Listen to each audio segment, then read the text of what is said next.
So after almost 5 years, Apple has finally updated their Beats Studio Pros.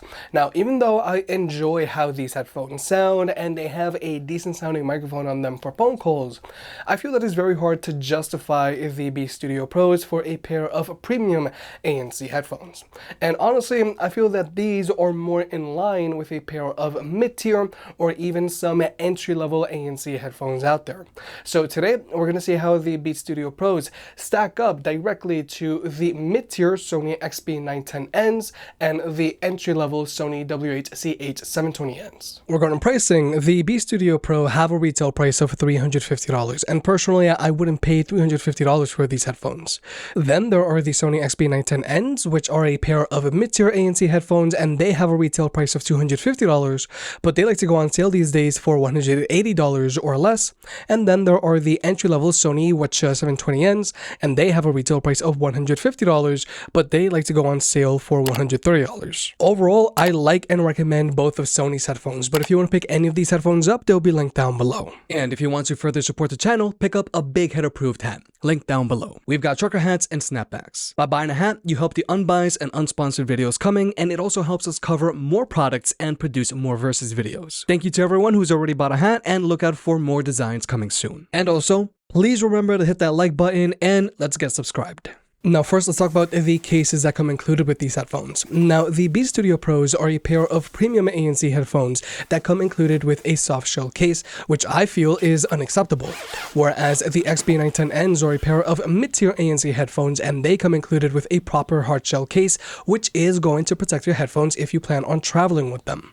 But then there are the Sony WH-720Ns, and these don't come included with the case. But I think that's okay because these are a pair of entry-level headphones. But now let's talk about the headphones themselves. Regarding fit, this is a big problem for the Beats Studio Pro. First off, the Beats Studio Pros have a lot of clamping force to them, making them not big head approved. Whereas both of Sony's headphones are big head approved because they have less clamping force, giving them a looser and more comfortable fit. But another issue on the Beats Studio Pro is the lack of a range of motion on their ear cups.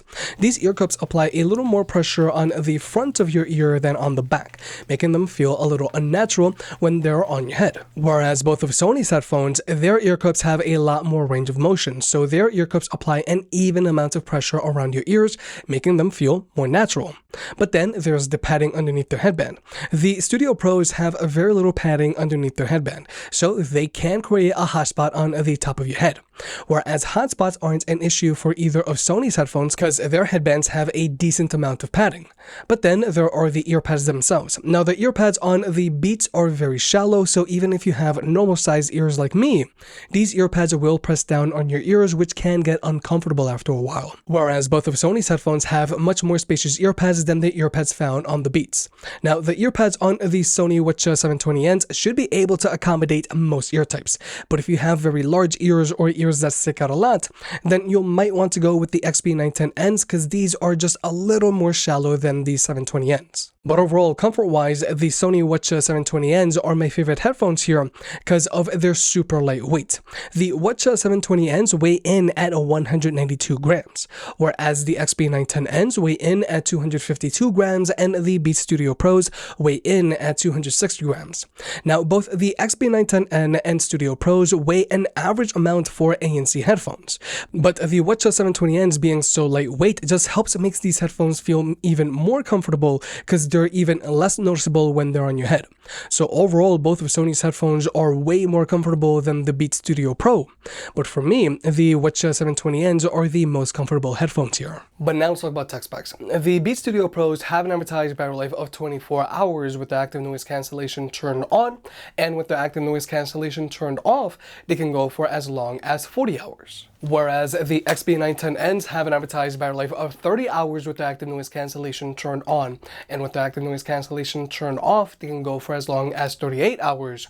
And then there are the WH-720Ns, which have an advertised battery life of 35 hours with the active noise cancellation turned on, and with the active noise cancellation condition turned off, they can go for as long as 50 hours. And when it comes to charging these headphones, they all charge via a USB-C port, as they should.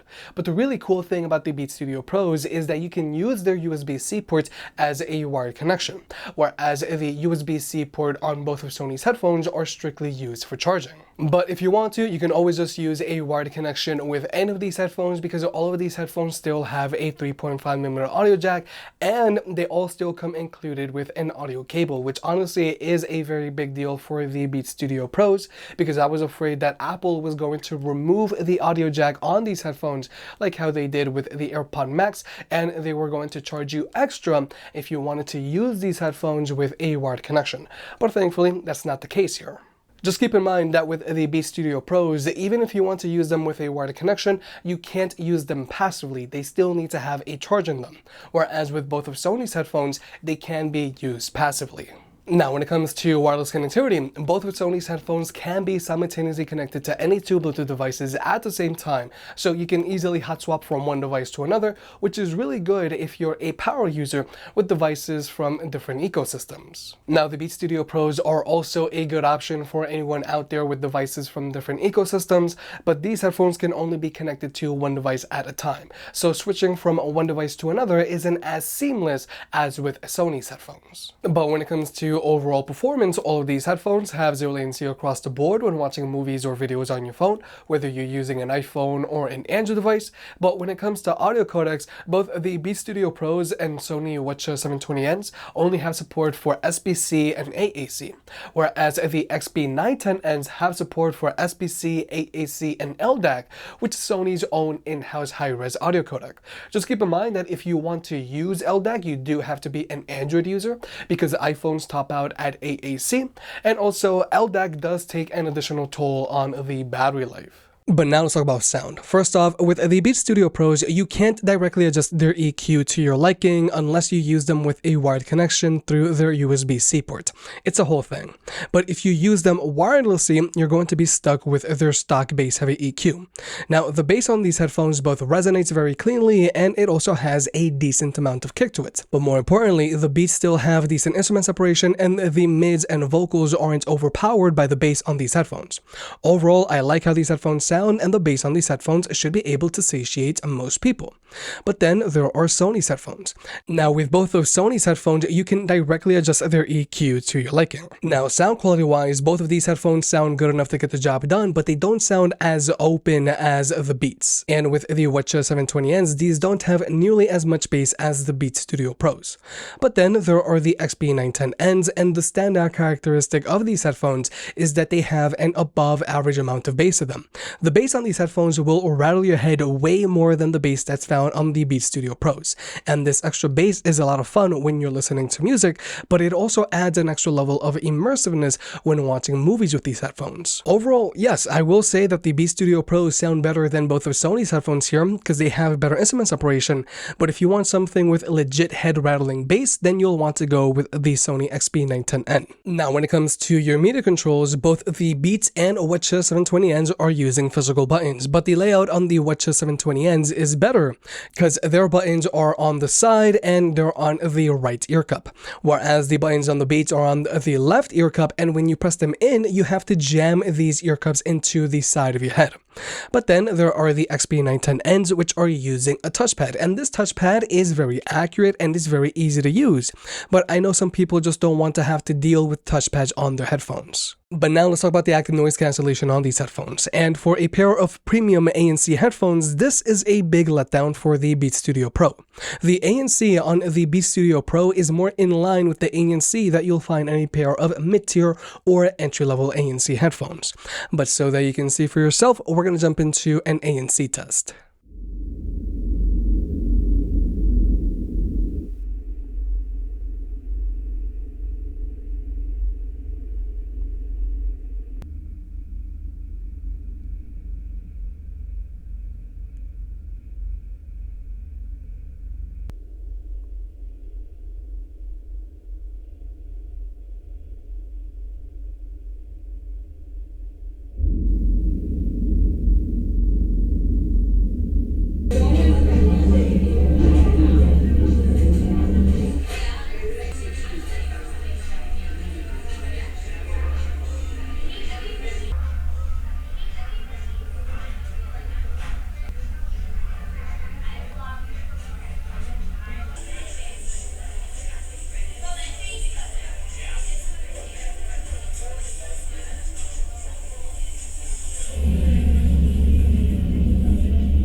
So, like you may have just seen, the active noise cancellation on the premiumly priced Beats Studio Pro sits between the ANC on the mid-tier Sony XB910N and the entry-level Sony WH-CH720N. The ANC on these headphones is going to be useful on, let's say, your bus ride home, or if you're in a slightly chatty office, but none of these headphones would be my top pick if you plan on traveling or flying a lot with any of these headphones. So for me, the ANC on the Beats Studio Pro is a disappointment, whereas the active noise cancellation on the XB910N and WH-CH720N are adequate for their pricing. But also, all of these headphones have an ambient mode, and they all sound good. But with the Beats Studio Pro, you can't adjust their ambient mode to your liking like you can with either of Sony's headphones. And then there are the XB910N, which have quick attention, where if you fully cover their touchpad, they're going to lower the volume of your music and pump in all of the ambient sound around you, so that you can talk to someone without having to remove your headphones like this.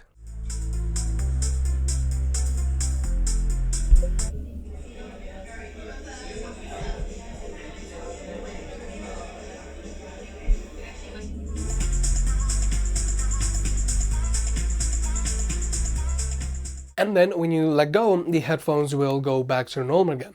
Now, personally, I really like when headphones have these types of features, especially when you're flying, because it's super convenient, because this way you can have very quick conversations with people without having to fully remove the headphones themselves. Now, yeah, Sony's quick attention implementation isn't perfect, but at least they have quick attention, because the Beats Studio Pros just don't have such a feature. But finally, here's the microphone test, and I feel that the microphone on the XB910N is passable while in a quiet room. But the microphone on the WH-720Ns does do a better job of focusing on my voice, and that's because these headphones are newer than the XB910Ns. But then there's the microphone on the Beats Studio Pros, which I feel is the best sounding and just the overall best performing microphone here. Because the microphone on the Beats Studio Pros also does a really good job of dealing with noise pollution, because right now this microphone is doing a really good job of reducing all of this road noise. Because for comparison's sake, if we were to switch over to my lapel microphone, you're going to clearly hear all of this road noise. But if we were to switch back over to the Beats Studio Pros, it is severely reduced. Whereas with the XB910N, these are trying to reduce all of this road noise, but there is a significant amount of interference going on with my voice. And with the WH-720Ns, these are letting in a lot of road noise. But when it comes to blocking out chatter, these are doing a better job, whereas the XB910Ns are struggling here. But then there are the Beats Studio Pros, which are just doing the best job here of dealing with all of this chatter. So overall, I do feel that if you plan on taking lots and lots of phone calls with your headphones, then all of these headphones are good while in a quiet room. The WH-720Ns are better than the XB910Ns. But if you plan on taking phone calls while outside of the house, somewhere where you need to deal with noise pollution, then the Beats Studio Pros are going to be the best way to go here. But with all that being said, I will admit that the Beats Studio Pros have a decent sounding microphone on them for phone calls, and I like how they sound. But for me, it is very hard to justify these headphones and their premium price point. First off, their active noise cancellation is more in line of that of a pair of mid-tier or entry-level headphones. Also, they're very uncomfortable because of their tight fit, cramped ear pads, ear cups that have a limited range of motion, and headband that creates a hotspot on the top of your head very quickly. Also, these don't come included with a hard shell case. Personally, I think both the XB910N and WH-720Ns are better pickups than the Beats Studio Pros. Both headphones are way more affordable than the Beats Studio Pros, but with the XB910Ns, these are a great pickup if you want something with an above average amount of bass, and the WH-720Ns are a great pickup if you want something affordable, but also super comfortable. If you made it this far, I guess you enjoyed the video, so hit the like button and get subscribed. If you want to pick any of the products up, they'll be linked down below. And if you want to further support the channel, check out the merch. I made some shirts and hoodies that look and feel great. And you know I can be very particular, so I'll only slap my name on something if I'm really proud of it.